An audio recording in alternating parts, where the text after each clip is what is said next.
రెండు తెలుగు రాష్ట్రాలలో మొట్టమొదటి factory outlet jewellery shop Mukunda jewelleries. నమస్కారం. ముకుంద జ్యువెలరీ సమర్పించు ఓపెన్ ఫోరం విత్ సుమన్ టీవీకి స్వాగతం, సుస్వాగతం.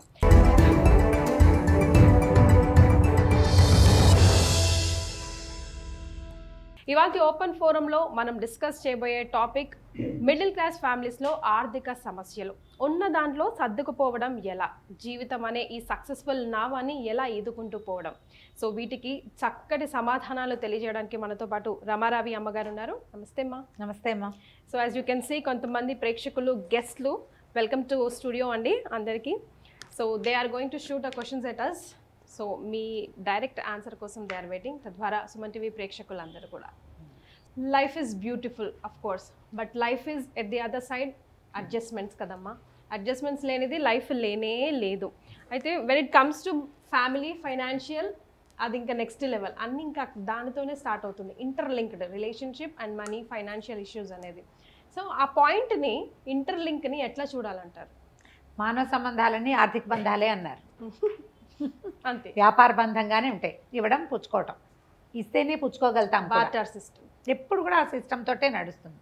జీవితం అనేది ఎప్పుడు డబ్బుతోటే ముడిపడి ఉంది. డబ్బు అక్కర్లేనివి చాలా ఉన్నప్పటికీ డబ్బు కావాల్సినవి ఎక్కువ ఉన్నాయి. మనం దాన్ని తీయలేము కదా, విడదీయలేము. ఆహారానికి, విద్యకి, ఎక్కడికైనా వెళ్ళడానికి, ఏం చేయాలన్నా డబ్బులు అవసరం చాలా ఎక్కువ.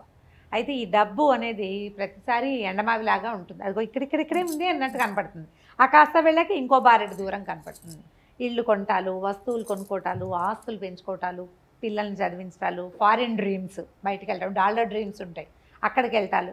వీటన్నిటికీ కూడా ఒక పరుగుగానే ఉంటుంది. ఎవరైనా సరే 50-55 ఏళ్ళు వచ్చేసరికల్లా, ఇంచుమించు నా ఏజ్ వచ్చేసరికి ఈ డ్రీమ్స్లో కొన్నిటిని చేసేయగలుగుతాం. కానీ లేటెస్ట్ జనరేషన్ పిల్లలకి డ్రీమ్స్ చాలా ఎక్కువ. అంటే వాళ్ళు గోల్స్ చాలా ఎక్కువ ఉంటాయి, డ్రీమ్స్ చాలా ఉంటాయి. ప్రయాణించేందుకు కొంచెం ఓపిక తక్కువగా ఉంటుంది. దీంతోపాటు ఏంటంటే ఇప్పుడు పెనవేసుకుపోతున్నటువంటి ఖర్చులు విపరీతంగా పెరిగిపోతున్నాయి. మన ఆకాంక్షలు కూడా చాలా ఎక్కువైపోతున్నాయి. డబ్బు అడ్జస్ట్మెంటు చాలా తలకాయ నొప్పి. ఇందులో ఏంటంటే రకరకాల భూతాల బారిన పడతాం మనం. డబ్బు అవసరం, ఏదో కొనాలి, ఏదో చేయాలనిపిస్తుంది.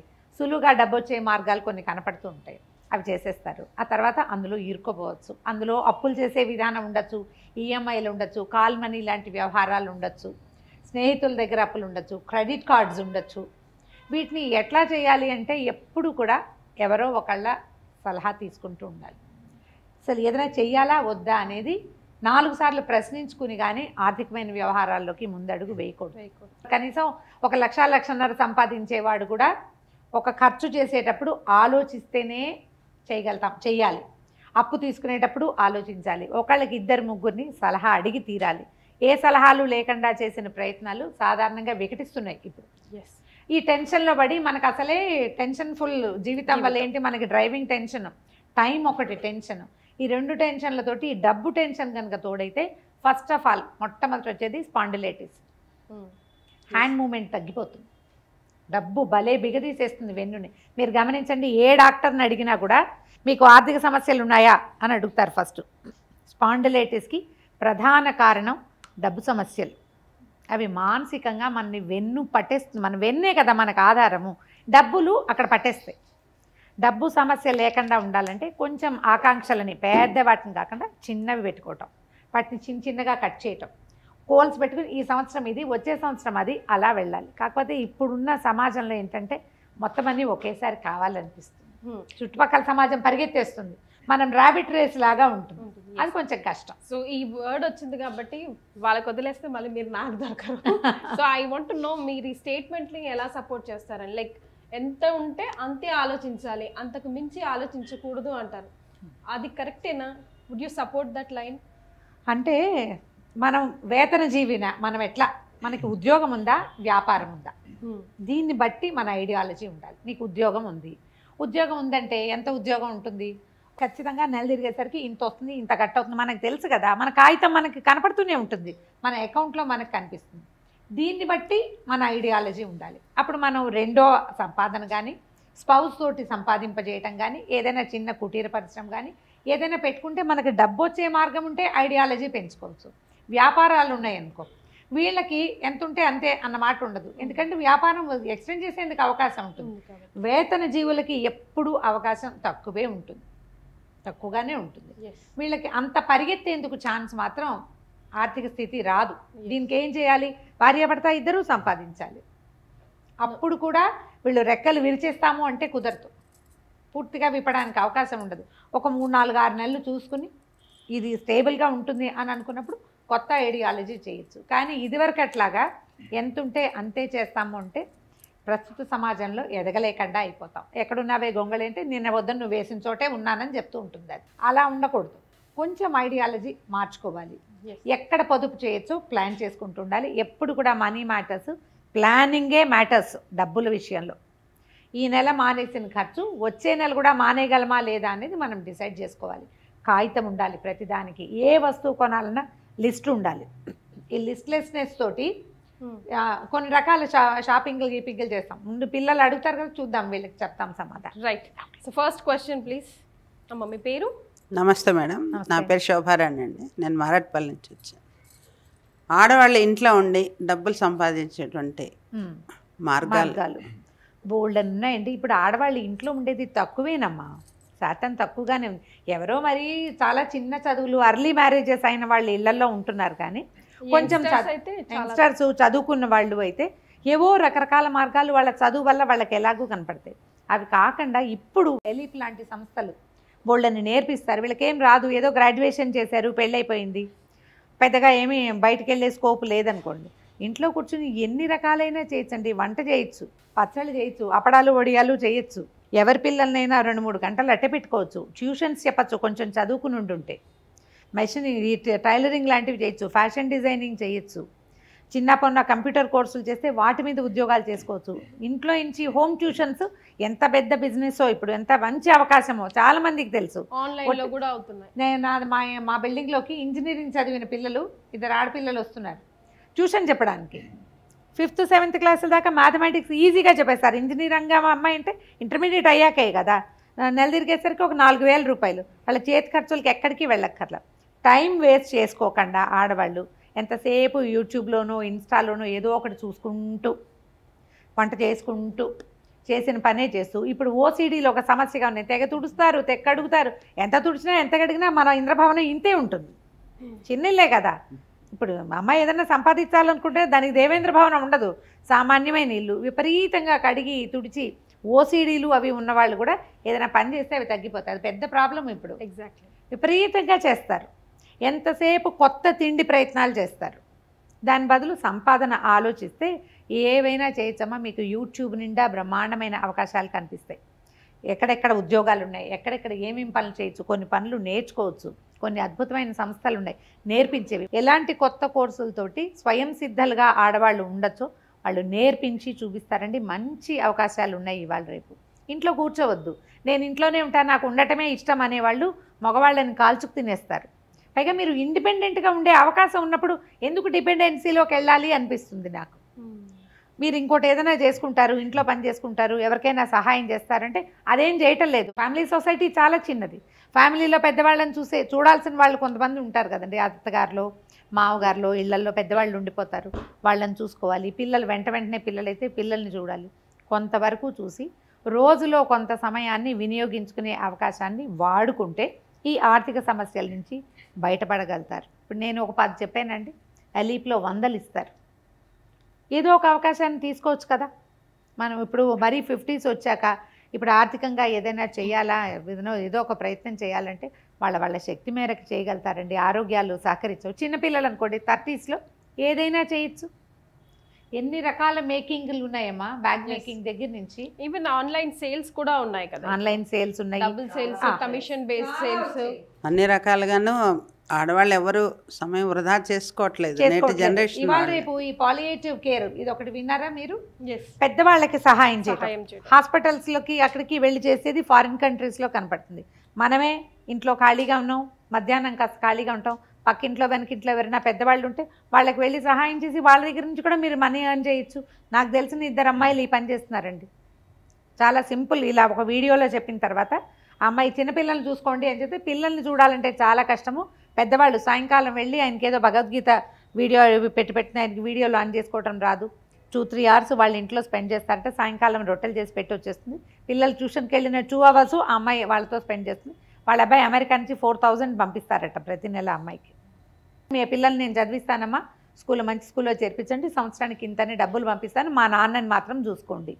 ఈ అమ్మాయి ఆ ఊరు ఈ ఊరు కూడా వెళ్ళాల, ఆయన్నే చూస్తుంది. ఎక్కడికైనా వెళ్ళాలంటే ఎవరన్నా ఫ్రెండ్ని అరేంజ్ చేసి వెళ్తున్నారు.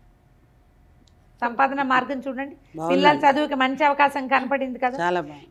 నిజాయితీగా చేయండి అమ్మా, ఏ పనైనా సరే. మీరు ఒకరిని మోసం చేయొద్దు, మీరు మోసపోవద్దు. ఒకేసారి చాలా వచ్చేయాలని మాత్రం ఆశించద్దు. తేలిగ్గా చేస్తూ నిదానంగా ముందుకెళ్తే ఈ సంవత్సరం 5-6 వేలల్లో ఉంటే వచ్చే సంవత్సరం 7-8 వేలల్లోకి వెళ్తాము. రెగ్యులర్గా డబ్బులు రావడం అనేది చాలా ఇంపార్టెంట్. సరిగ్గా ఆలోచించి దిగండి ఎందులోకి దిగినా కూడా. Next question please. నమస్తే అండి, నా పేరు లలిత అండి, విజయనగర్ కాలేజ్ నుంచి వచ్చాను. అంటే మధ్యతరగతి వాళ్ళ ఆలోచన ధోరణిలోనే మార్పు రావాలా అని నేను అనుకుంటున్నానండి. అంటే మాకు డబ్బు సరిపోలేదు అని అనుకోకుండా డబ్బు సంపాదించడం ఎట్లా ఎక్కువ మార్గాలు చూసుకోవాలి తప్ప హక్కుల కోసమే కాకుండా బాధ్యతల కోసం కూడా ముందుకు రావాలి. తీసుకున్నప్పుడు మధ్యతరగతి వాళ్ళకి ఆర్థిక ఇబ్బందులు ఉండవు అని నేను అనుకుంటున్నాను. అవునండి, అక్షరాల నిజం ఇది. అంటే ఎవరో ఒకళ్ళు సంపాదిస్తే మిగిలిన వాళ్ళ ఇంట్లో ఉండి, ఆడవాళ్ళ ఇంట్లో ఉండి నేను ఇల్లుని చూసుకుంటాను, కరెంటు బిల్లులు కూడా నేనే కడతానండి అని చెప్తుంటుంది ఒక అమ్మాయి. అదేమిటి వాళ్ళ ఇంటి కరెంటు బిల్ల, మా ఇంటి కరెంటు బిల్ల మీరు కట్టుకోరు? ఎవరు వాళ్ళే చేయాలి కదా. మా అన్ని పనులు నేనే చేస్తానండి, మా ఇంట్లో పిల్లల్ని స్కూల్ నుంచి నేనే చేస్తాను. ఇక నాకు విసుగుపుట్టి కాసేపు అయ్యాక అమ్మ మా పిల్లల్ని కానీ చేస్తున్నావా, నువ్వు నీ పిల్లల్నే కదా, మీ ఇంటికి మీరే చేసుకోవాలి, అంతే కదా. గుర్రానికి తోకుంటే ఏం చేస్తుంది? దాని మీద ఉన్న ఈగల్నే తోలుకుంటుంది, అంతే కదా. గుర్రం గొప్ప జంతువు అని దాని తోక గొప్పదవదు. ఎవరైనా సరే వాళ్ళ బాధ వాళ్ళు పడవలసిందే. జీవితం అట్లాగే ఉంటుంది. ఇప్పుడు ఒకళ్ళు అర్నింగ్ అయ్యి ఇంట్లో 2 చిన్నపిల్లలు, ఒక పెద్ద మనిషి ఎవరైనా ఉండి, భార్య ఉండి, వీళ్ళు ఇంట్లోనే ఉంటే ఈ నలుగురి బరువు ఒకడే ఎత్తాల్సి వచ్చినప్పుడు కొంచెం ఇబ్బందికరంగానే ఉంటుంది. మేడం లలిత గారు వీరు అడిగారు కదా, తను అడిగిన ప్రశ్న ఇది ఇంటర్ రిలేటెడేనండి. ఆడవాళ్ళు ఏదో ఖర్చు తగ్గించుకోవాలి లేదా ఏదైనా సంపాదన మార్గం చూడాలి. పిల్లల ఖర్చులు ఆగవమ్మా. స్కూళ్ళు, ట్యూషన్లు, పిల్లలతో పాటు పొట్ట ఎదుగుతుంది, బట్ట ఎదుగుతుంది పిల్లలతో పాటు, రెండూ తప్పవు కదా. మరి వీళ్ళ ఖర్చులు పెరిగిపోతుంటే మన సంపాదన గొర్రెతో కంటే ఉంటే కుదరదు. ఆయన అంతే చేయగలుగుతాడు, పోనీ ఆయన చదువు ఆయన ఉద్యోగం అంతే అనుకోండి. ఆడవాళ్ళు కొంచెం చెయ్యితో ఇస్తే ఎంతో కొంత ఖర్చులు ఎట్లా తగ్గించగలుగుతాం? ఏవో చిన్నవి మారుస్తాం, పిల్లల్ని పెంచకుండా కుదరదు కదా. ఆలోచించండి, మీరు కూడా ఏదైనా చేయొచ్చా, మనం ఏం చేస్తే దీన్ని కొంచెం పెంచగలుగుతాము. మన ఐడియాలజీలోనే మార్పు రావాలి. ఇప్పుడు మనం వద్దన్నా పిల్లలు పెరుగుతారు, సమాజం పెద్దదైపోతుంది, ఖర్చులు పెరిగిపోతాయి. ఇదివరకు బియ్యం ఎంత అండి, 30-40 రూపాయలకి వచ్చేది. 50 రూపాయలు లేనిదే బియ్యం కేజీ లేనే లేవు. తక్కువలో తినాలంటే అంత ఉండాలి కదా. మనము ఎవ్వరూ భోజనం దగ్గర కాంప్రమైజ్ కాలేకపోతాము. అక్కడ అదే కదా, దానికోసమే కదా మనకి ఇంత ఖర్చు పెట్టేది, ఇంత కష్టపడేది భోజనం కోసమే. మరి అలాంటప్పుడు ఆడవాళ్ళు కొంచెం ఆలోచన విధానం మార్చుకుని వీళ్ళు కూడా ఏదైనా సంపాదన మార్గం చూసుకోవటం. మగవాళ్ళు ఎంతలో ఉన్నామో దానిని కొంచెం పెంచేందుకు ఏదైనా కొంచెం ఎక్స్ట్రా పని చేయటం, ఆ ఓవర్ టైం లాంటివి చేయటం, ఏదైనా కొత్త కోర్సులు నేర్చుకోవటము, కొత్త పని ఏదైనా ఏం చేస్తున్నామో అదే రొడ్డకొట్టుడుగా చేస్తుంటే ఎంత వస్తుందో అంతే వస్తుంది. జీవితం ముందెంతుందో తర్వాత కూడా అంతే ఉంటుంది. ఇలాగే కాకుండా ఇంకేదైనా చేయడానికి అవకాశాలు ఉన్నాయా, ఏమైనా గవర్నమెంట్ పాలసీలు మారినాయా, అవి మనకి ఏ రకంగా సహాయపడతాయి, ఇది కొంచెం పబ్లిక్ సెక్టార్ పేపర్లు అవి చూస్తుంటే ఏమైనా అవకాశాలు కనపడతాయండి. మన ఇంట్లో మనం కూర్చుని మన ఆఫీస్కి మనం వెళ్ళొస్తుంటే మనకి ఏ కొత్త అవకాశము కనపడదు. అవకాశాలు మనం వెతుక్కోవాలి, పేపర్లు చూడాలి, ఎక్కడికైనా ఎవరైనా మాట్లాడుతుంటే కొంచెం శ్రద్ధగా వింటే ఏదైనా కొత్త చేయొచ్చా. కాకపోతే ఇప్పుడు ఇలా ఉన్నప్పుడు ఏం చేస్తున్నారంటే, నేను 2-3 కేసులు చెప్తానండి. ఇది మనకు వచ్చిన కేసులు కాదు, న్యూస్ పేపర్లలోనూ మనం ఛానల్స్లో మన సోషల్ మీడియాలో కనపడేది. చాలామంది ఇప్పుడు ఆన్లైన్ పే కడితే డబ్బులు వస్తాయని చెప్తారు. పిల్లల అబ్బాయిల తలకాయలు ఉప్పుతున్నారు, వాళ్ళకి తెలుసు ఆన్లైన్ పే కడితే డబ్బు వస్తుంది. ఆన్లైన్ పే వస్తుంది, పోదా కదా మేడం, దురలవాటు అనేది ఎప్పటికీ పోతుంది. దురలవాటు అనకూడదు, అది వాళ్ళు సంపాదనకే చేస్తున్నారు. అలవాటు కథ వేరు, అలవాటుగా పేకాడే వ్యవహారం వేరు, సంపాదన కోసం పేకాడడం నిజంగా ఏంటి. విల్ యూ సపోర్ట్ అయితే చేయలేరు, సపోర్ట్ చేయలేరు కానీ చేస్తారు కదా. ఇది ట్రై అట్లీస్ట్ చేసే ఉండుంటారు, చేయలేదులే పోనీ తలకాయ. కానీ వీళ్ళకి తెలుసు ట్రై చేసిన వాళ్ళు గట్టికి కూడా ఒప్పట్లేదు, ఒప్పుకుంటే దొరికేస్తారు వాళ్ళు. కాదు, ట్రై చేస్తారండి. అక్కడి నుంచి షేర్స్లో పెడితే డబ్బులు వస్తాయి. వాడెవడో మన ఫ్రెండ్కి బాగా డబ్బు వచ్చేసింది, వీళ్ళు కూడా షేర్స్లో పెడతారు. చేతిలో ఉన్న డబ్బు షేర్స్లో పెడితే అది పోయిందనుకోండి, ఎలాగా మబ్బులో నీళ్లు చూసి ముంతలో నీళ్లు వలకపోసుకున్నారు. ఇలాంటి ప్రయత్నాలు చేయొద్దు. భద్రత అనేది ముఖ్యం కదా, భద్రత ముందు ముఖ్యం భద్రత కదా. మన ముఖ్యం. డబ్బుకి సేఫ్టీ అండ్ సెక్యూరిటీ చాలా ముఖ్యం. ఒక 10 రూపాయలు మదుపు ఎక్కడైనా మనం పెట్టామంటే ఇంకో 10 వస్తుందా, మన 10 ఉంటుందా, పోతుంది అనే వాక్యం అంటే చచ్చినా చేయకూడదు. మిడిల్ క్లాస్ వాళ్ళు చేయకూడని పని అది. 10 పోతే పోతుందనే వాడు ఎవడు? హై క్లాస్ వాడు. 10 కాదు, వాడికి 100 పోయినా పర్వాలా, ఇంకో 100 200 ఉన్నాయి వాడికి వెనకాల. నీ దగ్గర ఒకే 100 ఉన్నప్పుడు ఒక్క 10,000 ఒక్క 1,00,000 ఉంటే పొరపాటున కూడా 1,00,000 రూపాయలు ఎక్కడా ఎప్పుడు పెట్టకూడదు. 1,00,000 ఉన్నవాడు 10,000 8,000 7,000 మాత్రమే పెట్టాలి. ఈ 1,00,000 కనుక ఉంచుకుంటే ఇదే నిన్ను కాపాడుతుంది. కానీ అలా చేయటం షేర్స్లో పెట్టేటప్పుడు ఒకటి పెడతారు, ముందు 10,000 పెడతారా, అది 24,000 26,000 కనపడుతుంది. ఒక దూకుడు వస్తుంది, 2 సార్లు 3 సార్లు చేస్తారు. 3 టైమ్స్ చూసినా కూడా పొరపాటును కూడా మన దగ్గర ఉన్న డబ్బంతా షేర్స్లో పెట్టకూడదు. అలా పెట్టి మోసపోయిన వాళ్ళు మోసపోరు, నష్టపోతాం. షేర్స్ లో మోసాల కంటే నష్టాలు ఎక్కువ ఉంటాయి.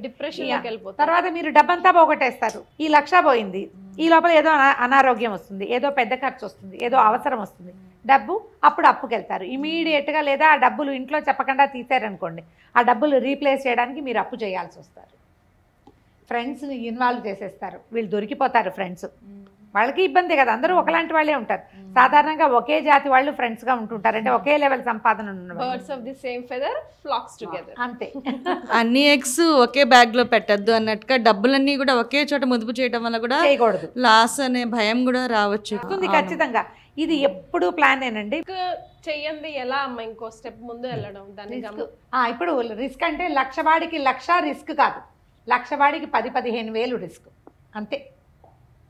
నీ దగ్గర ఎంత ఉందో అంతా ఎప్పుడు పోయాలమ్మా, వస్తుంది అని ఉంటే, లేదా ఉంటుంది అని ఉంటే. పోతుంది, పోయే అవకాశం ఉన్నప్పుడు రిస్క్ ఎప్పుడూ చేయకూడదు. సినిమా డైలాగులు వినకూడదు. ఆయన సినిమా డైలాగ్ చెప్పి కోట్లు పుచ్చుకుంటాడు పెద్ద మనిషి, నువ్వేం పుచ్చుకోవు. ఏదైనా నష్టపోతే నీ మొత్తం ఫ్యామిలీ అయిపోతుంది. పొరపాటును కూడా ఒకే చోట డబ్బులు పెట్టద్దు, ఒకేసారి పెద్ద మొత్తాలు పెట్టకూడదు. మిడిల్ క్లాస్ వాళ్ళకి ఉండవలసిన ఇదే. చాలామంది ఇలాగే పోగొట్టుకుని డిప్రెషన్ల పాలైపోయి భార్యలను కూడా అందులో దించేసి వాళ్ళ బంగారాలు వెలిగారాలు అన్నీ తీయించేసి వాళ్ళ అన్నయ్యలతో సంతకాలు పెట్టించేసి వాళ్ళు పోట్లాడి చివరికి భార్యాభర్త 2 పిల్లలు ఒకే దెబ్బకి వెళ్ళిపోతున్నారు.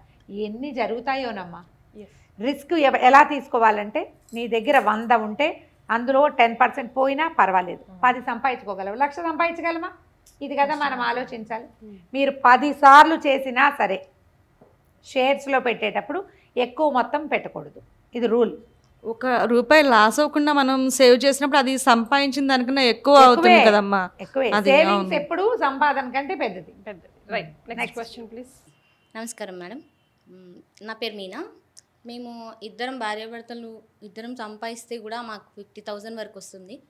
అయినా మాకు మధ్యలో వచ్చేవరకు డబ్బులు సరిపోవట్లేదు, మళ్ళీ నెల ఆఖరి వచ్చేవరకు చాలా కష్టం అయిపోతుంది. దానికి ఎలా ఏం చేయాలి అని. అంటే ఇందులో సేవింగ్స్ కూడా ఉన్నాయా? మీరు ఎక్కడైనా కొంచెం బ్యాంక్లో వేయటమో ఏదైనా చిట్టీలు కట్టమో చేస్తున్నారా? అంటే మాకు పిల్లల చదువులు మామూలుగా జనరల్ సేవింగ్స్ ఉంటాయి కదా, ఎంతో కొంత కదా. ఇప్పుడు ఎలా ఉంటుందంటే, మనకి ఇంతే వస్తుంది అని తెలిసినప్పుడు దానికి తగినట్టుగా ఖర్చు పెట్టుకోవాలి. మీరు కూడా ఏదైనా ఎక్స్ట్రా సంపాదన ఎలా పెంచాలి అనేది ఒకటి ప్లాన్ చేసుకోవాలి.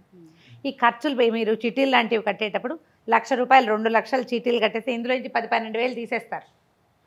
నేను 3-4 కేసులు ఉన్నాయి మన దగ్గర. ఇవి ముందే 12,000 తీసేస్తారు. తీసేస్తే మన దగ్గర మిగిలింది ఎంత? 38. అందులో పిల్లల స్కూల్ ఫీజులు అంటే ఇవాళ రేపు నెలకోసారి కట్టించుకోరు కదా, 3 నెలలకోసారి కట్టాల్సి వస్తారు కదా. అట్లాగే ఉంటాయి జనరల్గా, అనే టర్మ్ ఫీజులుగానే ఉన్నాయి. మన ఖర్చులు మీట్ అవ్వట్లేదు అంటే ఈ చిట్టి కట్టేది అమౌంట్ కొంచెం తగ్గించుకుంటే ఈ ఖర్చులు మీట్ అవ్వగలుగుతారు. ఇప్పుడు అది ఒకేసారి లంసంగా 1,00,000 1,50,000 వస్తుంది, ఏదైనా పెద్ద ఖర్చు ఎత్తుకుందామని తీసినప్పుడు మనం ఈ రెగ్యులర్ ఖర్చుల్లో కొంచెం చిన్న చిన్న పొదుపులు చేయాలి. జనరల్ సామాన్లు కొనేటప్పుడు ఉన్న వస్తువు రెండోది కొనద్దు. తర్వాత సూపర్ మార్కెట్లలో షాపింగ్ చేయొద్దు. పొరపాటును కూడా సూపర్ మార్కెట్లోకి వెళ్ళకూడదు. మనం తర్వాత ఇంట్లో ఏం వస్తువు లేదో అది కాగితం మీద రాసుకుని వెళ్ళండి. మీరు ఇది డిఫరెన్స్ ప్రతి వాళ్ళు గమనించండి. మనం లిస్ట్ అవుట్ చేసి లిస్ట్ ఇచ్చి లేదా లిస్టు చూసుకుని మాత్రమే కొన్నప్పుడు ఒక రకంగా ఉంటుంది. ర్యాండమ్గా బజార్లోకి వెళ్ళి తీసుకొచ్చిన దానికి కనీసం 10,000 పెట్టి కొన్నామంటే అందులో మన వస్తువులు 7,200 ఉంటాయి. మిగిలిన 3,000కి దగ్గరలో ఉన్న అమౌంట్ వేస్టే. తర్వాత పదులతోటి 10, 100 ఖర్చు పెట్టద్దు. ఏదైనా ఒకటిసారి ఇంట్లోకి నెలకు సరిపడా బిస్కెట్లు కావాలి పిల్లలకి, ఒకేసారి తెచ్చేసేయండి. రోజు ఓ 100, 150, 200 తీస్తుంటే ఎక్కువ ఖర్చు అయిపోతుంది డబ్బు. ఇవాళకి 100 కదా అనిపిస్తుంది, ఇలా 600-700 నెల తిరిగేసరికి చాలా అయిపోతాయి. చిల్లర కనిపించదు. 10 పెట్టి ఏదైనా కొనాల్సి వస్తే, ఒకవేళ కరివేపాకు 10 రూపాయలతోటే ఆకుకూరలు 2 కొనేయాలి. 10 రూపాయలు కరివేపాకు, 10 రూపాయలు కొత్తిమీర కొంటే 20 రూపాయలు అయిపోయింది. నేను చిన్న అమౌంట్ కోసం చెప్తున్నా, ఇలా ఇంత పొదుపుగా ఉండమని కాదు, ఇది ఒక ఐడియాలజీ. ఇలా ఆలోచించండి. నేను 10లకు చెప్తున్నా, మీరు 100, 1000లో కూడా దీన్ని అప్లై చేయొచ్చు. 2 10లు కొనే బదులు ఒకే 10 తోటి ఈ 2 కొంటే మనకి వేస్టేజీ ఉండదు. ఇంకొక రోజుకి ఇంకొక 10 మన దగ్గర ఉంటుంది. ఇది మీరు బట్టలు కొనేటప్పుడు, సరుకులు కొనేటప్పుడు, సామాన్లు కొనేటప్పుడు, ఎవరికైనా గిఫ్ట్లు ఇస్తాం. నెలలో 2-3 పెళ్ళిళ్ళు ఉంటే ఆ పెళ్ళికో 500, ఈ పెళ్ళికో 500, 3 పెళ్ళిళ్ళకి 500 పెట్టాలనుకో, ఈ 1500 బజార్ పట్టుకెళ్ళి ఏవైనా ఒక 3 వస్తువులు మీరు 1200లోనో 1100లోనో తెచ్చేయగలుగుతారు. వస్తువు ఇచ్చేయండి. యూస్ఫుల్గా ఉండే వస్తువు 300 రూపాయల వస్తువు ఇచ్చినా సరిపోతుంది. మన ఇంటికే ఏమైనా గిఫ్ట్లు వస్తే, ఇది ఒక పాత ఐడియా, వాటిని తీసి పక్క పెట్టండి, అవేం పెట్టం, అవి ఎవరికైనా గిఫ్ట్కి ఇచ్చేయండి. ఇలా కొన్ని ఖర్చుల్ని తప్పించుకోవచ్చు. 2-3 నెలలు చేసి చూస్తే ఇందులో డిఫరెన్స్. పిల్లలకి బ్రెడ్లు కొనుక్కొస్తాం, ఇవన్నీ కూడా హోల్సేల్ వాటిల్లో కొనండి. సరుకులు కొనేటప్పుడు 1/4 కిలోలు 100 గ్రాములు కొనద్దు. 1/2 కేజీ మనకు కావాల్సినట్టుగా మొత్తం కొనేసుకోండి. మీ ఇంట్లో ఫ్రిడ్జ్ ఉంటే కనుక, ఫ్రిడ్జ్ ఉంటే కొంచెం రవ్వలు, తర్వాత మసాలా దినుసులు అవి బాగా తక్కువకి ఎక్కడొస్తాయో అక్కడి నుంచి కొనుక్కురావటం, లోపల పెట్టేసుకోవటం. నెలలో కొంచెం సబ్బులు అలాంటివి మాత్రమే కొనుక్కునేటట్టుగా చేస్తే రెగ్యులర్ ఖర్చుల్లో కొంత మార్పు చేయగలుగుతాం. సంపాదన పెంచుకునే అవకాశం ఉంటే ఏదైనా ఒక కొత్త పని, ఇంకొక అరగంట ఎక్స్ట్రా శ్రమ, ఇంకో గంట పని చేసి కొంచెం డబ్బులు పెంచండి. ఎందుకంటే మీకు పిల్లలు ఉంటుంటారు కదా, స్కూల్ పిల్లలు పెరుగుతారు, ఫీజులు పెరుగుతాయి. ఇవన్నీ మనం పొదుపు చేసినా మన జీతం ఈ 50 ఉందనుకో, వచ్చే సంవత్సరం 10 సంవత్సరానికి ఇదే డబ్బులే కదా. సంపాదన పెంచుకునేందుకు కొంచెమైనా ప్రతి వాళ్ళు ఆలోచించాల్సిందే. ఎంతలో ఉన్నామో మనం అంతలోనే ఉంటే రోజు గడవదు. ఎందుకంటే 50,000 నింది నెల గడవట్లేదు హైదరాబాద్ లాంటి చోట, చాలా కష్టమే. దీన్ని మీరు చాలా టైట్గా చేస్తే కానీ కుదరదు. ఇంత టైట్గా చేసేటప్పుడు చెయ్యి విసరకూడదు. ఎక్కడ 10ల దగ్గర కూడా మీరు కంట్రోల్ చేస్తే డబ్బులు కనిపిస్తాయి. ప్రతి నెల ఓ 100, 150 లేదా చిల్లరో ఒక డబ్బాలో పడేసేయటం ప్రాక్టీస్ చేయండి. ఇది ఒక పాత ఐడియా చెప్పాము. పోపుల డబ్బా ప్రాక్టీస్ చాలా పాతది. ఎక్కడా మన పర్సులో డబ్బులు లేకపోతే ఈ డబ్బాల్లో డబ్బులు కలిపినా మీకు 300-400 ఈజీగా అయిపోతాయి. చిల్లర అటు ఇటు ఎవరాయి చేయకుండా ఒక డబ్బాలో వేసి పెట్టండి. అవసరమైతే 5 రూపాయల కాయిన్లు తీసినా మనకు 100, 150 వచ్చేస్తుంది.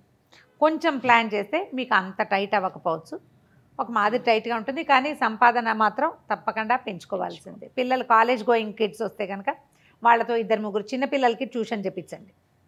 పిల్లలకి వేరే హ్యాబిట్స్ అవ్వకుండా ఉంటాయి. వీళ్ళు ఫోన్లలో కూర్చోకుండా ఉంటారు. మీ అమ్మాయి ఇంటర్మీడియట్ అమ్మాయి కదా, పక్కనలో ఉన్న 5వ క్లాస్ 4వ క్లాస్ పిల్లలు ఇద్దరిని కూర్చోబెడితే వాళ్ళని చదివిస్తుంది, తను చదువుకుంటుంది. నెల తిరిగేసరికి ఒక 2,000 రూపాయలు ఈజీగా వస్తాయి. పిల్లల ఖర్చులైనా వెళ్ళిపోతాయి కదా.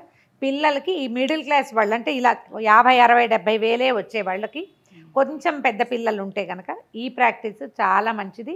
ఇట్లా చేయటం వల్ల ఏంటంటే పిల్లలు ఇతరత్రా వేరే వ్యాపకాల్లోకి వెళ్ళకుండా ఉంటారు. ఇప్పుడు సమాజం ఏంటంటే పిల్ల ఖాళీగా ఉంటే అది ఏం చేస్తుందో మనకు తెలియదు.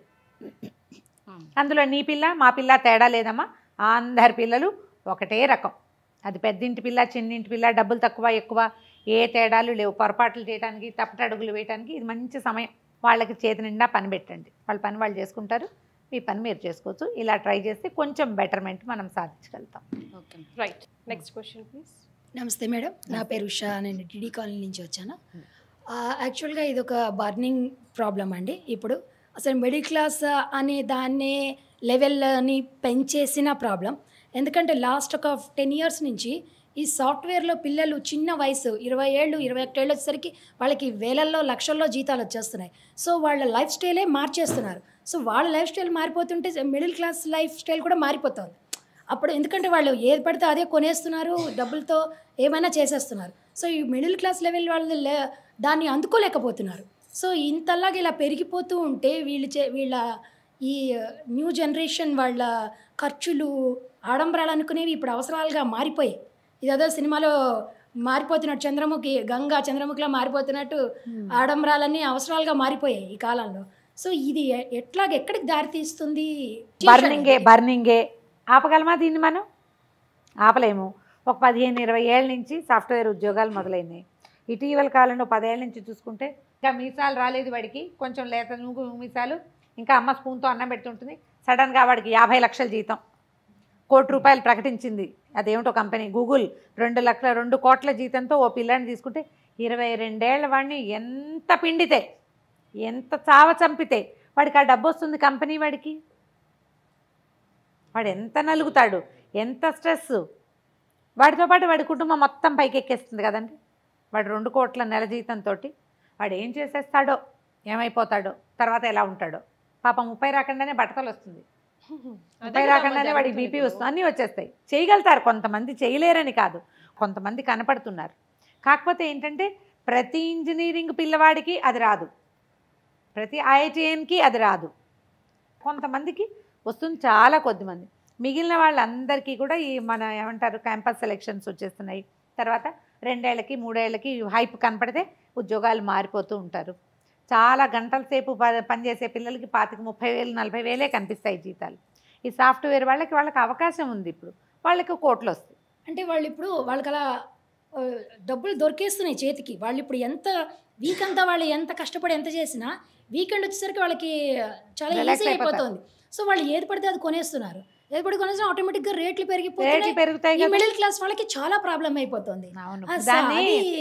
మీకు ఈ ధనిక పేద వర్గాల తేడాలు ఎప్పుడూ ఉన్నాయండి. ఇప్పుడు కొత్తగా వచ్చిన సమస్య ఏంటంటే చిన్నపిల్లలకే సంపాదన ఉండటం లేటెస్ట్ ప్రాబ్లం అనకూడదు. సమాజం మారుతూ ఉంటుందండి, కాలం మారట్లేదా? ఇది వరకు బతకలేక బడిపంతులు అనేవాళ్ళమ్మా. టీచర్లకు ఉన్న జీతాలు ఎవరికీ లేవు ఇప్పుడు. వాళ్ళకి స్ట్రెస్ లెవెల్స్ అన్నీ ఉంటాయి, వాళ్ళ కష్టం నిష్ఠూరం వాళ్ళకు ఉంటుంది. సాధారణ చిన్న స్కూల్ టీచర్ల నుంచి హై స్కూల్ టీచర్లు, యూనివర్సిటీ ప్రొఫెసర్లు, యూజీసీ స్కేల్స్, అవి చాలా పెద్ద పెద్ద జీతాలు కదా. సమాజం మారే క్రమంలో ఇది సహజంగా మారిపోతుందండి. వాళ్ళతో పాటు ఇప్పుడు ఎలా అంటే ఐఫోన్ ఉంది, దానిలాంటి చిన్న ఫోన్లు లేవా? ఉన్నాయి. ఐఫోన్ 1,50,000, 20,000 పెట్టినా కూడా ఇంచుమించు అలాంటి ఫీచర్సే. అందరూ ఇందులోనూ కెమెరా ఉంటుంది, ఇందులోనూ వాయిస్ రికార్డర్ ఉంటుంది, ఇందులోనూ ఉంటుంది. నీకు అయ్యే కావాలంటే కష్టం. ఎస్ కూడా ఓకే అనుకుంటే ఎస్లోకి దిగిపోతాము. ప్రతిదానికి దాని రెప్లికాలు, దాని కాపీలు, దాని డూప్లికేట్స్ దొరుకుతూనే ఉన్నాయి. మీరు చూడండి, 10,000 రూపాయల కంచిపట్టు చీర 900, 1100లో చక్కగా ఇమిటేషన్ చీర వస్తుంది. కెమెరాలో ఒకేలా కనపడుతుందండి అది. ఇంకా 10,000 రూపాయల చీర బాగా కనపడదు. ఇవి కొనుక్కుంటాం, దీంట్లోకి వెళ్తాం మనం. బిజినెస్ పెరిగిపోతుంది కదండి, వ్యాపార సముదాయాలు పెరుగుతాయి. ఇప్పుడు దీనివల్ల ఏంటంటే మన మిడిల్ క్లాస్ వాళ్ళకి చాలా బర్డన్ అయిపోతుంది. బర్డన్ అని నేను అనుకోవట్లేదండి, బర్డెన్. రన్నింగ్ రేస్ పెరిగిపోతుంది వాళ్ళది. వాళ్ళు పరిగెత్తాల్సిందే. పరిగెత్తి మిడిల్ క్లాస్ వాళ్ళు అప్పర్ మిడిల్ క్లాస్ అవుతారు, లో క్లాస్ వాళ్ళు మిడిల్ క్లాస్లోకి ఎక్కుతారు. ఎప్పుడు క్లాసులు మారుతూనే ఉంటాయండి. వీళ్ళు పైకి ఎక్కుతారు కొంతకాలం అయ్యాక. మేము కూడా మొదట్లో మిడిల్ క్లాసే, ఇప్పుడు కొంచెం హై మిడిల్ క్లాస్లోకి వెళ్ళాము. ఎవరైనా అంతే కదా. స్పెషల్గా పిల్లలు వన్స్ చేతిలోకి వచ్చేస్తే పిల్లలు కొంచెం పెద్దవాళ్ళు అయిపోయారు, వాళ్ళ ఖర్చులు తగ్గిపోతాయి, మనకు కూడా కొంచెం సంపాదన పెరుగుతుంది, బాధ్యతలు తీరుతాయి. ఇప్పుడు ఈ మొదట మిడిల్ క్లాస్ తోటి లైఫ్ స్టార్ట్ చేసిన వాళ్ళకి అంటే 50,000, 30,000. మా రోజుల్లో 5,000ఏనండి, 5,000 పర్ మంత్. అదేం 50 ఏళ్ల నాడేం కాదు, 28, 30 ఏళ్ళ నాడే 5,000 సంపాదన. దాంతో ఇప్పుడు బాగా పెరిగిపోతుంది. క్రమంగా ఇది ముందుకు వెళ్తూనే ఉంటుందండి. మిడిల్ క్లాస్ వాళ్ళు మిడిల్ క్లాస్లోనే ఉంటారని పొరపాటును కూడా మనం అనుకోకూడదు. ఎందుకంటే పిల్లలు ఎదిగి చేతికి వచ్చేసరికల్లా, పిల్లల సంపాదనలు వచ్చేసరికి ఆటోమేటిక్గా లైఫ్ మారుతుంది. వాళ్ళ ఖర్చులు మనకు ఉండవు. మనంగానే ఉన్నా కూడా పేరెంట్స్ అదే 50,000లో ఉన్నా, అదే 70,000లో ఉన్నా కూడా వీళ్ళ లివింగ్కి ఇది సరిపోవచ్చు. సో అంటే వాళ్ళకేమి ఇట్లా ఉండాలి అంతలాగా ఇది పెంచేయకూడదు అని అలా ఎలా చెప్తామండి? మీకు బాగా సంపాదన పరుడైన వాడికి మార్గదర్శకాలు మనం ఇవ్వలేము. నువ్వు ఖర్చు పెట్టుకోవద్దు, నీ దగ్గర డబ్బులుంటే మా మమ్మల్ని ఇబ్బంది పెట్టద్దు అని ప్రజలు ఎట్లా అడుగుతారు దాన్ని? ప్రజలు అడగలేరు కదా. నువ్వు కూడా నీ లివింగ్ మార్చుకో, లేదా నీ ఐడియాలజీ మార్చుకో, అంతే తప్ప మనం వీళ్ళని మీరు ఇంత ఖర్చు పెట్టడం వల్ల, మీరు ఇంతంత జీతాలు ఇవ్వటం వల్ల మిడిల్ క్లాస్ పీపుల్కి ఇబ్బంది అవుతుంది అని చెప్పలేకపోతాం. ఇప్పుడు వీళ్ళకి 1,00,000, 2,00,000 జీతాలు ఎవరు ఇస్తారమ్మా? అంతెందుకమ్మా, ఇప్పుడు ఇంట్లో 2 తోటికోడళ్ళు ఉన్నాయనుకోండి, ఒకరు జాబ్ చేసి ఒకరు జాబ్ చేయలేదు అనుకోండి, నువ్వు చేయట్లేదని దాన్ని ఖర్చు పెట్టొద్దు అంటే ఎలా అంటే ఎట్లా? కుదురుతుంది? Same ideology. అంతే. ఇప్పుడు అంటే ఒక కంపెనీ ఒక కుర్రాడికి లేదా అలాంటి ఒక 25-30 మంది పిల్లలకి తలా ఒక 2 లక్షలు నెలకి జీతం ఇస్తుందంటే వాడు ఎంత బిజినెస్ వస్తే ఇస్తాడండి? నాకు 1 లక్ష ఇచ్చారంటే వాళ్ళకు 10 లక్షలైనా రావాలిగా. వాడికి 1.5 వస్తే నాకు 1 లక్ష ఇవ్వడు కదండి, అవునా? చాలా వస్తుందంటే ఈ బిజినెస్ అంతా ఎక్కడి నుంచి వస్తుంది? ప్రజల నుంచే వస్తుంది. వాడు ఆకాశంలో చేయడు కదా, మార్స్కి వెళ్ళి బిజినెస్ చేయటం లేదు. ఏ కంపెనీ వాళ్ళు కూడా ఇక్కడే బిజినెస్ చేస్తున్నారు, వాళ్ళకి ఇక్కడే డబ్బులు కనపడుతున్నాయి. మిడిల్ క్లాస్ వాళ్ళే మహారాజా పోషకులు అందరికి, ప్రొడక్ట్స్ మొత్తం అన్ని ప్రపంచం మొత్తానికి వీళ్ళే టార్గెట్. ఇన్కమ్ ట్యాక్స్ కట్టే వాళ్ళు కూడా, ట్యాక్సులు కట్టే వాళ్ళు కూడా high tax payers middle class వాళ్ళే ఉంటారు. మిడిల్ క్లాస్ వాళ్ళే ఉంటారు. ఇప్పుడు మనం ఏం చేయొచ్చు అంటే మన ఐడియాలజీలో మార్పు, మన సంపాదనలో మార్పు, మన ఖర్చుల్లో మార్పు చేసుకుంటుంటే మనం కూడా నేను చెప్తున్నా కదా, ఏ మిడిల్ క్లాస్ వాళ్ళు అందులోనే ఉండరు, గ్యారంటీగా ముందుకెళ్తారు, వెళ్ళిపోతారు. తర్వాత ఆ స్థానాన్ని ఇంకొకళ్ళు భర్తీ చేస్తారు. ఇప్పుడు ఖర్చు పెట్టేవాడిని నువ్వు పెట్టద్దు అని చెప్పలేకపోతాం, ఇంట్లో పిల్లల్నే చెప్పలేము మనం. అంటే ఎందుకంటే ఎకానమీ నడవదు కదండి. అట్లా వాళ్ళు కూడా ఖర్చు పెట్టకపోతే ఈ దేశంలో తయారయ్యే ప్రోడక్ట్స్ ఎవరు కొంటారు? బిజినెస్ నడవకపోతే దేశం ఎట్లా ముందుకెళ్తుంది? అలా అనడానికి వీల్లేదు అసలు. మనం ఖర్చు పెట్టేది వాళ్ళు పెడుతుంటారు, మనం వెళ్ళిన దారిని వెళ్తూ ఉంటాము, వీళ్ళు ముందుకు నడుస్తూ ఉంటుంది. ఇలా కొత్త నీరు పాత నీరు అలా నడుస్తూనే ఉంటాయండి. అవి పోయి కొత్త వస్తాయి, మళ్ళీ ఈ నీరు పోయాక ఇంకో కొత్తది వస్తుంది. ఈ మధ్యతరగతి తరాన్ని ఇంకొక తరం, తర్వాత తరం రీప్లేస్ చేస్తుంది. రైట్. ఎవరు అక్కడే ఆగిపోరు కదా. Next question please. అమ్మ నమస్తే, నా పేరు మహేశ్వరి.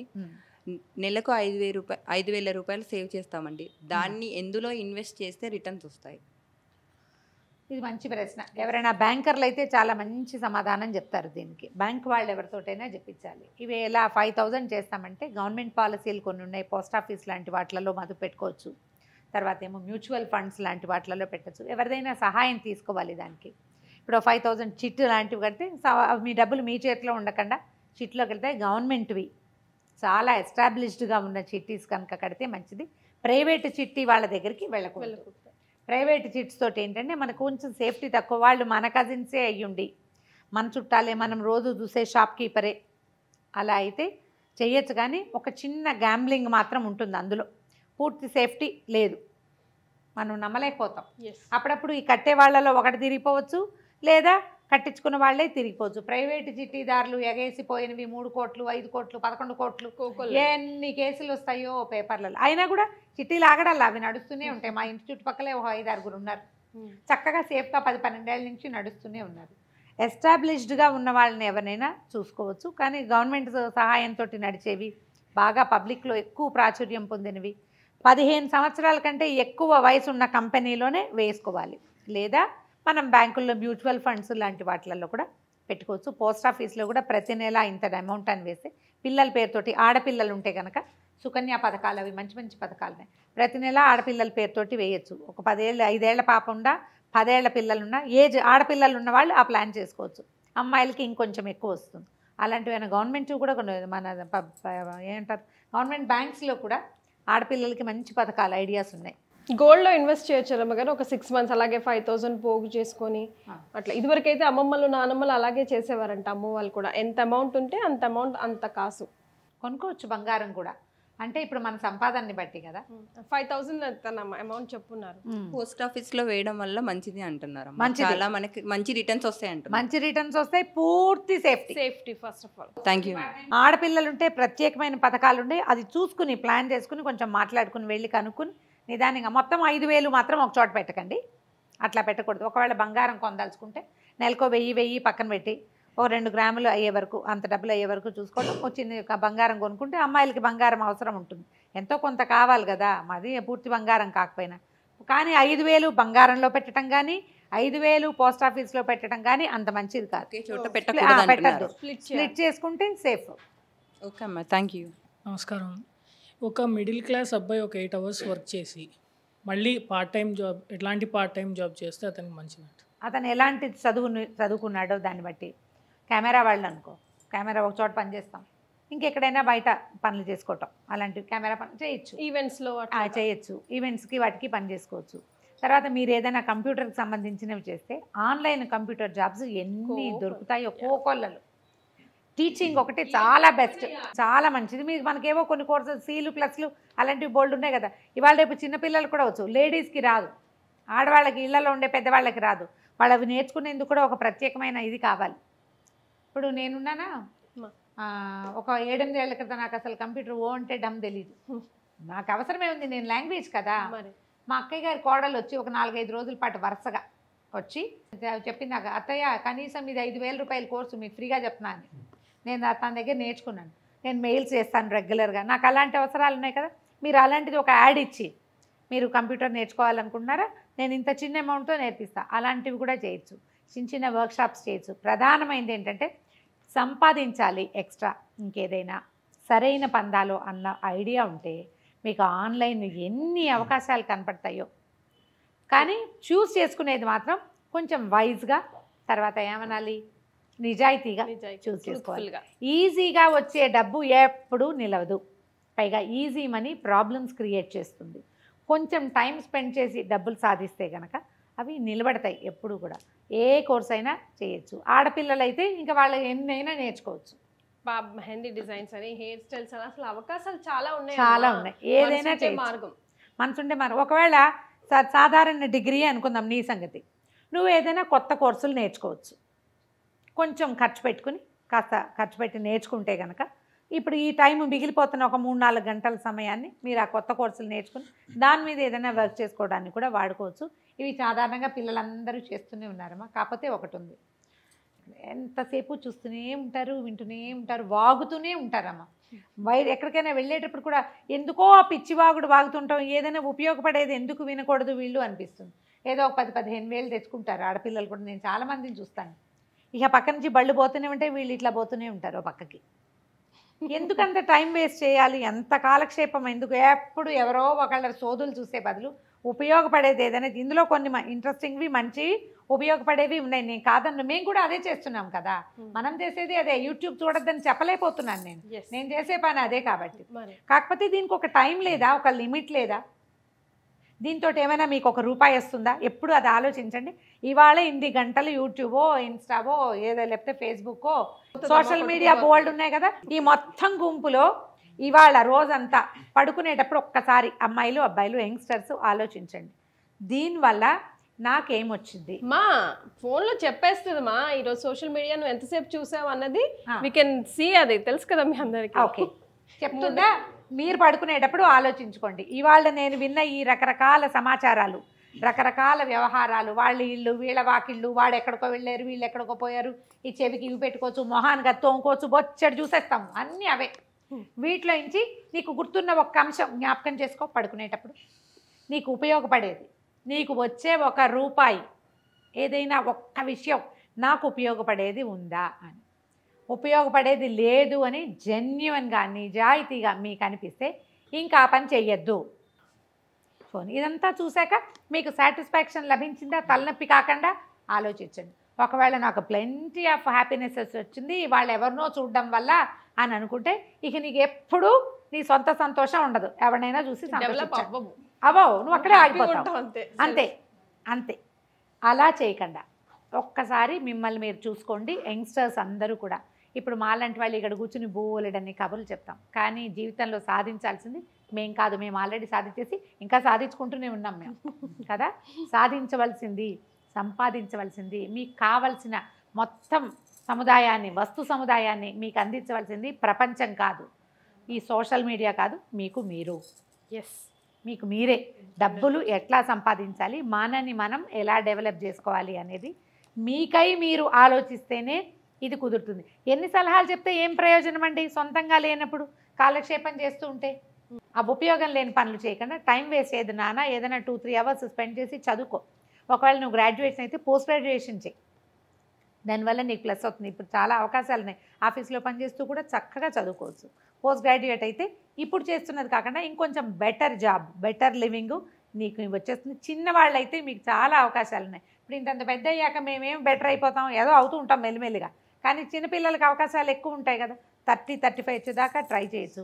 35 వచ్చాక కూడా చదువుకుని ఉద్యోగాలు చేసేవాళ్ళు చాలామంది ఉన్నారు. యంగ్స్టర్స్కి ఏంటంటే బాధ్యతలు ఉండవు. ప్రధానంగా యంగ్స్టర్స్కి ఏంటంటే మీకు బాధ్యత ఉండదు, ఇంటిని మీరు పోషించక్కర్లా, ఇంటిని మీరు నడపక్కర్లా. నడిపే బంగారు కొండలు కొంతమంది ఉంటారనుకోండి, ఆ అవసరం లేని వాళ్ళు ఎట్లా మనని మనం ముందుకు తీసుకెళ్ళాలి అనేది ఆలోచించండి. నెక్స్ట్ ఈ రాబోయే ఖర్చుల్ని, ఒక పెద్ద ఖర్చులు కానివ్వండి, పిల్లల చదువులు కానీ, పెళ్ళిళ్ళు, అట్లాంటి ఖర్చుల్ని ఎట్లా తట్టుకోవాలి, దానికోసం ఇప్పటి నుంచి ఎట్లా ప్లాన్ చేసుకోవాలి మిడిల్ క్లాస్ వాళ్ళు అని? మీరు మొదటి రోజు నుంచి చేయాల్సిందేనండి. ఇలా చిన్నప్పటి నుంచే పిల్లలకి, ఆడపిల్లలకి బంగారం చేర్చుకోవాలి ఎంతో కొంత, మగ ఇద్దరు పిల్లలకి చదువులకి చేర్చాలి. ఏదైనా సేవ్ చేశాకే మనం ఒక 50 వచ్చింది చెప్తుంది కదా మీనా, 50లో నుంచి ముందు పిల్లల చదువులకో ఫ్యూచర్కో డబ్బులు తీసి పక్కన పెట్టాలి. వీళ్ళకి ఆఫీసుల్లో అయితే పిఎఫ్లు కట్ అయిపోతాయి, పిఎఫ్ డబ్బులు మాత్రం తీసేసుకోవద్దు. ఎప్పుడు కూడా వర్క్ చేసేవాళ్ళు పిఎఫ్ ఉందని తీసేసుకుని ఖర్చు పెట్టేశారా ఎప్పటికీ మన జీవితానికి సెక్యూరిటీయే ఉండదు. సడన్ గా ఇన్కమ్ లేని రోజులు కూడా వస్తాయి. మన కరోనా టైంలో ఇన్కమ్ లేని రోజు అలాంటి టైంని ఎలా ప్రిపేర్ అవ్వాలి? ఇవి వచ్చినప్పుడు మనం ఏదైనా మొదటి నుంచి సేవ్ చేసుకోవాలి. ఇప్పుడు బాగా 50 వచ్చాక ఎలా తట్టుకోవాలి అంటే ఏం చెప్తామండి, అప్పుడు ఏం చేయలేకపోతాం. మనం 20-25లో సంపాదన మొదలుపెట్టిన నాటి నుంచే ఆడ కానీ మగ కానీ సొంతంగా కొంచెం సేవింగ్స్. ఇవాళ రేపు ఎట్లా కనపడుతుంది తెలుసా, ఇవి 3-4 విన్న కేసులే చెప్తున్నా. భార్య భర్త ఇద్దరు సంపాదిస్తారు. ఆయన ఏమంటాడంటే నాదంతా సేవ్ చేస్తా, నువ్వే ఖర్చు పెట్టు అని చెప్తాడు. ఆడ మా అమ్మాయే పాపం బాగానే వచ్చినా కూడా ఈ ఇంటి ఖర్చు అంతా చేస్తుంది. సడన్గా వీళ్ళకి ఏదో ప్రాబ్లం వస్తుంది. ఆయన నీ డబ్బులు ఇవ్వు, డబ్బులు తీయి అంటే నేను అందులో ఎందులోనే పెట్టాను, ఇప్పుడు రావంటాడు. అంటే నేను ఆడవాళ్ళని ప్రోవోక్ చేస్తున్నానని భావించకండి, చచ్చినా ఒప్పుకోవద్దు, పొరపాటును కూడా ఒప్పుకోవద్దు. మీరు ఇద్దరు కలిసి సంపాదించేటప్పుడు కలిసి ఇళ్ళు కొంటారు, కోబారోవర్గా భార్యలతోటి సంతకం పెట్టిస్తారు, ఇద్దరు లోన్లు కడతారు. జరుగుతోంది అట్లా ఆఫీసులు. ఇప్పుడు మేమైనా ఏదైనా హోమ్ లోన్కి వెళ్ళాలంటే సార్ మీరు మేడంతో సంతకం పెట్టించండి సార్ అని చెప్తారు. కోబారోవర్స్ ప్రతి బ్యాంకు వ్యవహారంలోనూ కోబారోవర్లు ఉంటారు. భార్యను పెట్టిస్తే అప్పుడు లోన్ ఎక్కువ వస్తుంది అదే చెప్తారు కదా. సరే అది నిజమే అనుకో.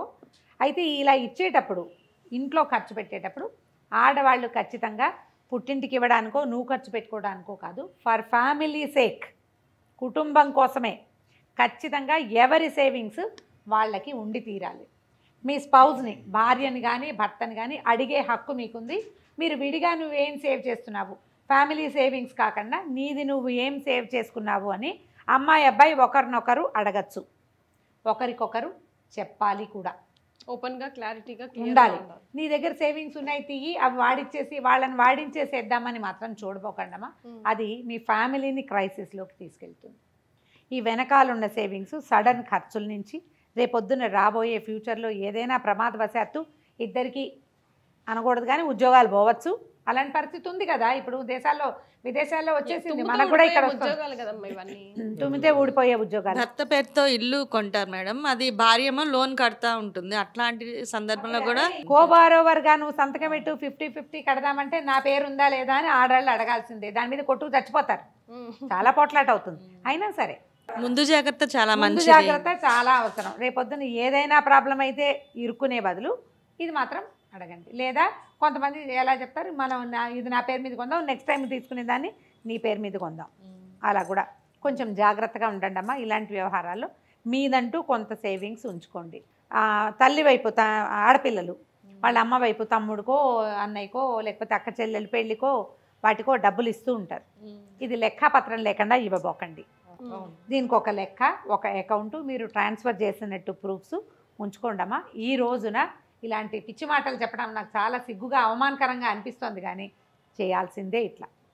ఏ ప్రూఫ్స్ లేకుండా వేలకు వేలు లక్షలకి లక్షలు పుట్టింటికి ఇచ్చేశారంటే మీ డబ్బు మీకు వెనక్కి రాకపోవచ్చు. అసలు ఇవ్వడం ఎంతవరకు కరెక్ట్ అంటే ఇప్పుడు వాళ్ళిద్దరు చిన్న కుటుంబం అమ్మ, ఒక ఆడపిల్లని బాగా చదివిచ్చారు, ఆ పిల్లకి చదువు వచ్చింది, చదివిచ్చారనుకో, అమ్మాయి మంచి ఉద్యోగంలో ఎక్కింది, ఎంతో కొంత బాధ్యత తీసుకోవాలి కదా. మరి ఇప్పుడు 50% ఆస్తి ఆడపిల్లలకి ఇవ్వాలని మనకు తీసుకొచ్చామా చట్టం, తెచ్చాం కదా. మరి అమ్మాయిలకి బాధ్యత లేదు. యాక్సెప్ట్ చేసే ఫ్యామిలీస్ కూడా ఉండాలి కదమ్మా. ఉండాలి. కాంట్రవర్సీ అదొక కాంట్రవర్సీ అయినప్పటికీ, కాంట్రవర్సీ అయినా కూడా యాక్సెప్ట్ చేసే ఫ్యామిలీస్ ఉండాలి. ఆడపిల్లలు ముందు నుంచి ఇస్తున్నాము మేము ఇస్తాము అని పెళ్ళప్పుడు భర్తలతో మాట్లాడుకుంటారమ్మా. ఇప్పుడు సమాజం ఎట్లా చాలా ముందంజ వేసాము, ఆడవాళ్ళు చాలా ముందుకెళ్ళారు. కానీ పప్పులో కాలేసేది కూడా అదే దానిలాగా ఉంటుంది. బ్రదర్స్కి తమ్ముళ్ళకి మీ డబ్బులతోటి వాళ్ళు ఎంజాయ్ చేసేలాగా మాత్రం చెయ్యొద్దు. వాళ్ళ అవసరాలకి డబ్బు ఇవ్వండి. ఖచ్చితంగా ఇది నాకు వెనక్కి తిరిగి ఇవ్వాలి, నాకు అవసరమైనప్పుడు ఇవ్వాలి, నువ్వు నా డబ్బు మీద నువ్వు కూర్చుని ఉండద్దు, నువ్వు ఏదైనా ఉద్యోగం చేసిన పిల్లల్ని తమ్ముళ్ళని చదివించుకోండి. ముందుకు తీసుకెళ్ళండి. వాడి తర్వాత కుటుంబ భారం వహిస్తాడు. నేను ఇవ్వదలుచుకున్నానంటే ఎంతో కొంత లిమిట్ పెట్టుకో. లిమిట్ తర్వాత మాత్రం ఇవ్వద్దమ్మా. ఈ డబ్బు వ్యవహారాలు చాలా ఇబ్బంది పెడతాయి. తర్వాత మీకు ఈ మన సంబంధాలు దూరం అయిపోతాయి. తమ్ముళ్ళకి వివాహాలు అవి అయిపోయాక చాలా ఇబ్బంది పడతారు. పేరెంట్స్ తోటి కూడా ఇవాళ రేపు సమస్య వస్తుంది కీర్తి. చెప్తున్నా కదా, కొన్ని మాటలు మాట్లాడడానికి చాలా అవమానకరంగా, బాధగా, కష్టంగా ఉంటుంది. No individual is the same కదా, అందరూ ఒకేలాగా ఉండట్లేదు సమాజం. ఎందుకంటే డబ్బు పెద్ద పీట వేయబడుతోంది కదా. మనం అలాంటప్పుడు ఎవరి జాగ్రత్తలో వాళ్ళు ఉండడమే మంచిది. Right, next question please. Madam గారు, సపోజ్ ఎవరన్నా నేను అప్పు తీర్చగలను అనే ధైర్యంతో 50 లక్షల లోన్ తీసుకొని కొన్నాళ్ళు కట్టగలుగుతారు, కానీ తర్వాత కట్టలేకపోవచ్చు. దాని నుంచి బ్యాంక్ వాళ్ళ నుంచి కూడా నోటీసులు వస్తాయి, సీజ్ చేస్తామని. అట్లాంటప్పుడే వాళ్ళు ఎలా చేసుకోవాలి? ఎలా చేయాలంటే, ఇప్పుడు 50 లక్షలు బ్యాంక్ లోన్ తీసుకున్నారు అనుకోండి. 50 లక్షలు మీకు ఒక బ్యాంకు లోన్ ఇచ్చిందంటే మీ దగ్గర ఏం చూసి లోన్ ఇచ్చి ఉంటుంది? అదేదో చూపించారు కదా. ఎంత చూపించుంటారు? మామూలుగా ష్యూరిటీ చూపిస్తారు ముందు. పైగా ఇళ్ళకి లోన్ అంటే ఫుల్ మొత్తం డబ్బంతా బ్యాంక్ ఇవ్వదు కదా, 60% ఎంతో ఇస్తుంది, అంతేనండి. ఒక 60% ఇస్తుంది. అంటే మిగిలిన 40% నీ దగ్గర ఉందా? ఉండుంటుంది కదా. ఈ 40 కట్టేసి పై 60 బ్యాంక్ లోన్ తీసుకున్నారు. పైగా ఒక 50 లక్షలు ఇచ్చేటప్పుడు బ్యాంక్ ఏం చూస్తుందండి? ముందు మనకి రోజు ఫోన్లు వస్తాయి, గమనించండి అందరూ. మీకు 10 లక్షల లోన్ వస్తుంది, 5 లక్షల లోన్ వస్తుంది, మీ షూరిటీ అక్కర్లేదు, ఏమక్కర్లేదు, అవక్కర్లేదు, ఇవక్కర్లేదు పోవాలని చెప్తారు. తీరా అక్కడికి వెళ్ళాక అత్తే ఇత్తే అని 36 కాగితాలు తీస్తాం. చాలా తీయాల్సి వస్తుంది. ఎవరో బాగా ఎస్టాబ్లిష్డ్గా ఉన్న డాక్టర్లకి చాలా డబ్బు బ్యాంకు లాకర్ల దీంట్లో అకౌంట్స్లో ఎక్కువ అమౌంట్ రెగ్యులర్గా పడి ఆ డబ్బు తీయకుండా ఉన్న వాళ్ళకి అయితే ఒక 5-10 ఇస్తారు. 50 లక్షలు ఎవరికి ఇవ్వరు. మామూలు వాళ్ళ ఉద్యోగస్తులకి ఇవ్వరు కదా. ఇచ్చారంటే మీ పే స్కేల్, పే స్లిప్ చూసి ఇచ్చి ఉండొచ్చు. ఇది జనరల్ ఐడియాతో చెప్తున్నానండి, నాకేం బ్యాంకింగ్ ఐడియాస్ లేవు, జనరల్ ఐడియానే ఇది. మీ పే స్లిప్ను చూసినప్పుడు, లేదా మీరు ఏదైనా ష్యూరిటీకి ఒక వస్తువు చూపించి, ఒక ఇల్లు బాకిలో స్థలమో ఏదైనా చూపిస్తే అవి మీవి కావా? పే స్లిప్ మీకు ఊడిపోయే ఉద్యోగం, దాన్ని చూసి పే స్లిప్ కూడా ఒక సంవత్సరమో ఎంతో కావాలమ్మా, సంవత్సరం 2 ఏళ్ల పాటు ఇంత కావాలి. సడన్గా మీకు ఎందుకు కట్టలేకపోతున్నారు? మీరు ఇది ఉంచుకుని వేరే ఏమైనా లోన్లు తీసేసుకున్నారా? వేరే ఏదైనా ఖర్చు పెట్టేశారా? అది ఆలోచించాలండి. మీరు ఇల్లు సీజ్ చేయాల్సి వస్తే కళ్ళు మూసుకుని ఇల్లు ఇచ్చేయండి, నా మాట విని. అదే మంచిది అంటారా? 100% అదే మంచిది. మీరు ఇంకో చోట అప్పు తెస్తారు. బ్యాంక్ లోన్కి పెట్టే డబ్బు వడ్డీ కంటే బయట నుంచి తెచ్చే వడ్డీ చాలా ఎక్కువ. కష్టపడి కట్టిన డబ్బు మీరు ఏం చేయాలి? ఇలాంటప్పుడు మీరు ఒక పెద్ద లోన్ పెట్టుకున్నప్పుడు మిగిలిన ఖర్చులు కట్ చేసుకోవాలి. అంతేనా? మనం చూడండి, ఒక కూర, పులుసు, పచ్చడి ప్లాన్ చేస్తాం. 1 కేజీ కూర వండుకున్నాం అనుకోండి మనం ఒక 5గురికి. ఇంత గిన్నెడు సాంబార్ పెడతామండి? పెట్టం కదా.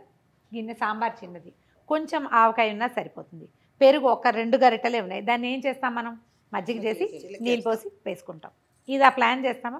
ఇదే ప్లాన్ ఫైనాన్షియల్ మ్యాటర్స్లో కూడా చేయాలండి. పెద్ద లోన్ తీసుకున్నప్పుడు మీరు ఇతరత్రా చిన్న చిన్న ఖర్చులు చేయొద్దు. బంగారాలు కొనబోకండి, కొంచెం తగ్గించుకోండి. హోమ్ లోన్ కొంత మటుకు కట్టేశాక వేరే ఖర్చులు తగ్గించుకోమంటారు. వేరే ఖర్చు ఖచ్చితంగా వేరే లోన్లకి వెళ్ళొద్దు, వేరే ఈఎంఐలకి వెళ్ళబోకండి. మీరు అవన్నీ కట్టేసి బ్యాంకు కట్టే టైంకి మీకు ఏదైనా ఉద్యోగంలో క్రైసిస్ వచ్చిందనుకోండి, ఈ బ్యాంక్ లోన్లు ఎలా ఉంటాయండి? చేతిలో నుంచి డబ్బులు ఎవ్వరూ తీసుకోరు, మన అకౌంట్స్ నుంచే కదా వెళ్తాయి. శాలరీ అకౌంట్ అటాచ్ చేస్తాం, అకౌంట్ అటాచ్మెంట్ ఉంటుందా? మరి ఈ శాలరీ అకౌంట్ అటాచ్ చేసినప్పుడు శాలరీ పడట్లేదు అని తెలియగానే బ్యాంక్ వాడు ఆగిపోతారు, బ్యాంక్ వాళ్ళు పట్టేసుకుంటారు. మీరు శాలరీ పడకపోతే మీ ఇల్లు గడిచే మార్గము, ఈ బ్యాంక్ లోన్కి కావాల్సిన డబ్బు ఈఎంఐ నెలకు కట్టాల్సింది వేయగలిగే సత్తా ఉండాలి మీకు. ఇంకొక అకౌంట్లో కొంత డబ్బు అయినా ఉండాలి, ఇంకో ఇన్కమ్ అయినా ఉండాలి, స్పౌస్ ఇన్కమ్ అయినా చూపించగలగాలి. మీరు వేరే ఖర్చులు పెట్టేసుకుని మీ దగ్గర దాచిపెట్టుకునే డబ్బంతా అవగొట్టేసుకుంటే ఇది చేయలేకపోతారు. ఎప్పుడైనా సరే 2 పెద్ద లోన్లు, ఒక కార్ లోను, ఒక ఇంటి లోను ఉంటే మిగిలిన ఖర్చులు తగ్గించుకోండి. మనం హెవీగా టిఫిన్ తిన్నప్పుడు రైస్ తక్కువ పెట్టుకుంటాం, ఇది అప్లై చేయండి. అన్నం తక్కువ తింటాం, లేదా పొద్దుటిది మానేసి మధ్యాహ్నం బ్రంచే చేస్తాము, బ్రేక్ఫాస్ట్ మానేసి. అవి ఎట్లా ప్లాన్ చేస్తామండి? అంత చిన్న ప్లానింగే ఇంత పెద్ద విషయంలో కూడా చేయొచ్చు. మీరు పెద్ద లోన్ తీసుకుని కట్టలేకపోయారు అంటే మీరేమైనా దొంగ పే స్లిప్పులు అవి చూపించి ఉండొచ్చు. అలాంటి వాటికి వెళ్తే ఇలాంటి ఇబ్బంది అవుతుందండి. నిజాయితీగా ఉంటేనే మనం ఇది చేయగలుగుతాం. రైట్ అమ్మా, debit and credit cards influence కూడా మిడిల్ క్లాస్ ఫ్యామిలీస్లో చాలా ఎఫెక్టివ్గా పడుతున్నాయి. అవును. సో దాని గురించి మనం ఏం చెప్పగలుగుతాం? రెండు వైపులా 10 ఉన్న కత్తులు. క్రెడిట్ కార్డు ఇది వరకు ఇప్పుడు కిడ్స్ గీసేస్తారమ్మా తీసుకెళ్ళి పేరెంట్స్ కార్డ్స్ క్రెడిట్ కార్డు గీసేస్తారు. Without knowledge and with parents knowledge, without parents knowledge కూడా చేసేస్తారు. అక్కడి నుంచి మనం ఫోన్లు ఇస్తాం పిల్లలకి, తెగాడేస్తారు, గేమ్స్ డౌన్లోడ్ చేసేస్తారు, అవన్నీ డబ్బులు. అలాంటి కేసులు పేపర్లలో ఎన్ని కనపడతాయో. క్రెడిట్ కార్డు వాడే వాళ్ళకి, నేను వాడతాను క్రెడిట్ కార్డు, నాకు కూడా క్రెడిట్ కార్డు ఇది వరకు లేదమ్మా. వెరీ రీసెంట్లీ నా బ్యాంక్ అకౌంట్ చూసి వాళ్ళు పీడిచ్చి నన్ను చాలా బలవంత పెట్టి క్రెడిట్ కార్డు ఇచ్చారు నాకు. అది కూడా నేను ఇవాళ కట్టక్కర్లేదు, నాకు నెల టైం ఉంది, నేను ఆ టైం చూసుకుంటాను. ప్లాన్డ్గా చేస్తేనే క్రెడిట్ కార్డు కుదురుతుంది. చాలామంది ఏం చేస్తారంటే ఇవాళ 2-3 కేసులు పేపర్లో వచ్చింది. ఫ్రెండ్ ఏదో కొనుక్కుంటానంటే క్రెడిట్ కార్డు ఇచ్చారు, ఫ్రెండ్స్కి ఇస్తారు. ఒకవేళ వాడు కట్టకపోతే మన శాలరీ అటాచ్మెంట్ కట్ అయిపోతుంది కదా. బాగా నమ్మిన ఫ్రెండ్స్ని, వాడికి కూడా జీతం ఉంది, వాడు కూడా నెలసరి ఇవ్వగలడు అని నమ్మిన చోటే ఫ్రెండ్స్కి ఇవ్వండి. అలా నమ్మకం లేని చోట మొహమాటానికి పోయి సెంటీగా ఫీల్ అయ్యి మాత్రం క్రెడిట్ కార్డులు ఇవ్వబోకండి. దాని బదులు prevention is better than cure. అంత్య నిష్ఠూరం కంటే ఆది నిష్ఠూరం చాలా మేలు. తర్వాత ఫ్రెండ్ని తిట్టి వాడిని అందరి దగ్గర తిట్టి మీరు బ్యాడ్ అయ్యి వాడిని బ్యాడ్ చేసుకుని వీడితో ఫ్రెండ్స్ చేయకూడదురా, వీడు నసా అని పేర్లు తెచ్చుకుని వీటికి వెళ్ళకుండా ముందే నేను ఇవ్వనబ్బా, మా ఇంట్లో వేరే ఖర్చు ఉంది, మా చెల్లికి కావాలి, అన్న కావాలి చెప్పటమే సారీ. ఇది మాత్రం అడగదు. తర్వాత కార్డులు ప్రదర్శించకండి. చాలామంది ఇది ఒక బ్యాడ్ ప్రాక్టీస్ ఉంటుంది. కార్డు చూపిస్తారు, ఎంత లిమిట్ కార్డు ఉందో, ఏమిటి గొప్ప, అది గొప్ప కాదమ్మా, అది మన పీక మీద కత్తి. పొరపాటును కూడా వాడకండి, చేయకండి ఆ పనులు. మేడం ఇప్పుడు పెన్షన్ అది తక్కువ వస్తుంది, తక్కువ వచ్చినప్పుడు కొన్ని అవసరాలు తగ్గించుకొని ఏది అవసరమో 10 సార్లు ఆలోచన చేసుకొని ఖర్చు పెట్టుకుంటే కొంత సేవ్ చేసుకోగలుగుతాం కదా. ఎందుకంటే ఎగ్జాంపుల్ కూరలు, కరెంటు వాడుకోవడంలో అనవసరంగా వేస్ట్ చేయకుండా, తర్వాత పాలు ఎక్కువ కొన్ని ఉంటాయి అవసరాలు, ఇటువంటి తగ్గించుకొని మనం సేవ్ చేసుకొని కొంచెం ఖర్చు తగ్గించడం కూడా సేవింగ్స్ కిందకే వస్తుంది. నిత్యావసరాల్లో నేను అట్లాగా కొన్నేళ్ల నుంచి చేసుకొని ఒక 20 లక్షల దాకా దాచుకోగలిగాను నేను సొంతంగా. కరెంట్ ఒకటి, కూరలు ఒకటి, హోల్సేల్ లో పోయి వస్తువులు కొనుక్కోవడం, కొట్టాల్సిన సంగతి ఇది. తర్వాత అత్యవసరం అయితేనే కొత్త బట్టలు కొనుక్కోవడం, కొన్ని ఏళ్ల దాకా నడిపించాను అట్లా. పాపం 20 లక్షలు కూడా ఆయన ప్రాణానికి కాకపోవచ్చు కంప్లీట్ గా, ఫ్యామిలీ కోసమే. కానీ తాతగారు ఇది కొననివ్వరు, అది కొననివ్వరు, అన్నిటికీ రెస్ట్రిక్షన్స్ అని చెప్తాం. కానీ ఎట్ ది ఎండ్ 20 lakhs అనేసరికి చూసారు చప్పట్లు కొట్టారు. చాలా పెద్ద అమౌంట్ కదా. అంత జాగ్రత్తగా ఖర్చు పెట్టుకొని 20 లక్షల వరకు సేవ్ చేసుకోగలిగాను. ఏదైనా ఇబ్బంది వస్తే, సడన్ ప్రాబ్లం వచ్చినా మీకు డబ్బు ఉంటుంది, లేదా మన తర్వాత పిల్లలకు ఉంటుంది అనుకున్నారు. మనం అంత జాగ్రత్తగా పొదుపుగా చేయడానికి భార్యమని ఒప్పుకోవాలండి. భార్య ఒప్పుకుంది, ఒప్పుకుంటేనే నేను ఫ్యామిలీ మొత్తం ఒప్పుకోవాలి, ఆమె కూడా ఖర్చు పెట్టగలిగాను నేను. అదే అది అనారోగ్యం వచ్చినప్పుడు మీరు ఈజీగా చేసుకోగలిగారు.